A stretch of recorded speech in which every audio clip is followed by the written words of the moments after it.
Good morning, everyone. It's the end of a week again at City Hall. Each week, I like to share with you some of the things that have gone on in the week that's we're just ending, as well as give you some information about what to expect in the week to come. This past week, we had the opportunity to, as you know, Monday was Dyngus Day, a traditional day of celebration in Polish culture. So we had the chance to have many of our residents of Polish heritage out in front of City Hall to raise the flag of Poland. It remains on our ceremonial flagpole until all throughout this week. We had a great celebration over at the Polish Nook with the Kafis family. They put out a wonderful party for everyone. I think the party then sort of made its way back down to Godowski's, where, of course, we celebrated their 100th anniversary a few days ago. So we had a great celebration. It is always fun to celebrate the different traditions that make up Niagara Falls. So we look forward to that being a regular part of what we do here in our community. As I reminded you a few weeks back, Food Truck Thursdays will begin again at the train station starting on June 1st. Again, Alan Booker has done a fabulous job in getting some great entertainment as well as some of your favorites in terms of food trucks down there. I know that the first week, one of the food trucks will be Fat Bob's, a food truck that I think we're all familiar with. So there's a great lineup of food truck vendors that'll be going on from June 1st through August 31st over at our train station every afternoon. So please, if you have the opportunity to get out for lunch and you want to go down to a great outdoor venue, enjoy the food as well as the entertainment, because there's also entertainment that's lined up for those weeks. It's always been fun. This is our 6th year, so please go on down and give these vendors your business. I want to talk with everyone today about something that has sort of creeped upon everyone. We talked about it a little bit toward the end of last year, and now it's starting to come to pass, and that is the reconstruction of Walnut Avenue and Ferry Avenue. I think it's important for everyone to know that those two roads are roads that are under the direction of the New York State Department of Transportation. They are New York State transportation routes, and so those two roads, the manner and method of their of how they appear is in many ways dictated solely by the Department of Transportation. Sometime early last year, the Department of Transportation presented their proposal based upon research that they have done. They indicated that both of those roads needed to be made one lane. So Walnut Avenue going one way west and Ferry Avenue with one lane going east. This administration raised its concerns and objections, concerns regarding school buses, regular buses, emergency vehicles, ambulance, police, fire, all to no avail. It was determined, again, based upon research that the Department of Transportation conducted, that reducing those two streets to one lane would be safer. I, quite frankly, the statistics are what the statistics are. I just know that I anticipate those roads becoming much more difficult to navigate. They have also indicated their desire to put what they call bump outs. That's those things that come out, stick out more into a lane from the curbing area, something like you see when you're down on 3rd Street. Our administration was able to get the Department of Transportation to reduce the number of bump outs on Walnut and Ferry I think the original intention was to do one almost at every block. So we were able to get them to reduce that to a far lesser number. Also, in consideration of the fact that in the wintertime that road has to be plowed, and the bump outs make it difficult for that plowing service.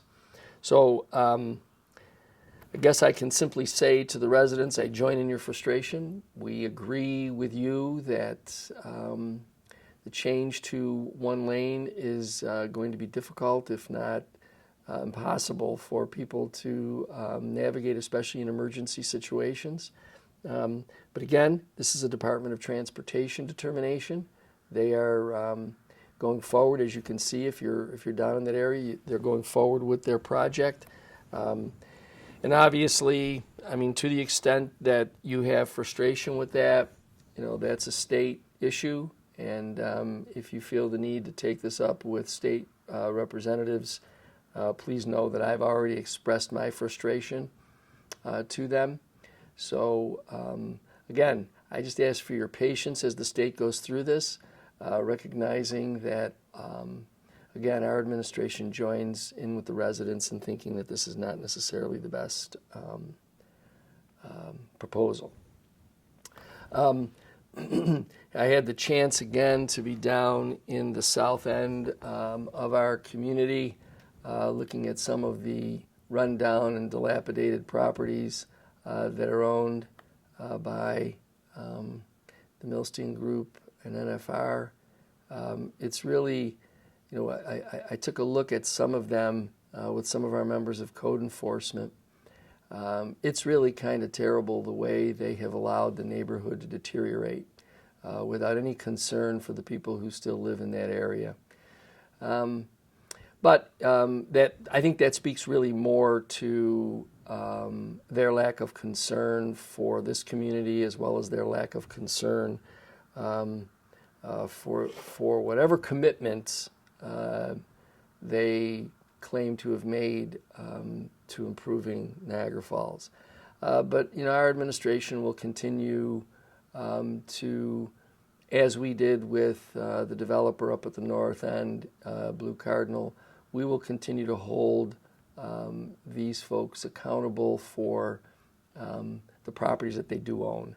It's really the obligation that we have as elected officials to hold them accountable, rather than become mouthpieces for them, as some elected officials have done. So just rest assured that we will continue to press forward with holding these out-of-town property owners accountable according to the law. And obviously we have to work within the construct of our government. We have to work within the parameters of the charter. So much as we commenced the litigation against the cryptocurrency miners, the administration's position has been to hold them accountable, to make sure that they become in compliance with the statutes. I don't know. The council approved a resolution of the lawsuit at their last meeting. I don't. In my opinion, we should stand with the residents, and the residents clearly continue to contact my office with concerns about these operators. So it's unfortunate that the council went ahead and agreed to resolve the lawsuit. Obviously, that's their prerogative. But again, just to assure everyone, we will continue to hold all of these businesses that come into our community and fail to be good neighbors, corporate citizens. We'll continue to ask the hard questions, hold them accountable, and make sure that they act responsibly. So you can rest assured that that's what we will do. As you can see, the weather is getting better. I think today the temperature may top out somewhere in the 70s. But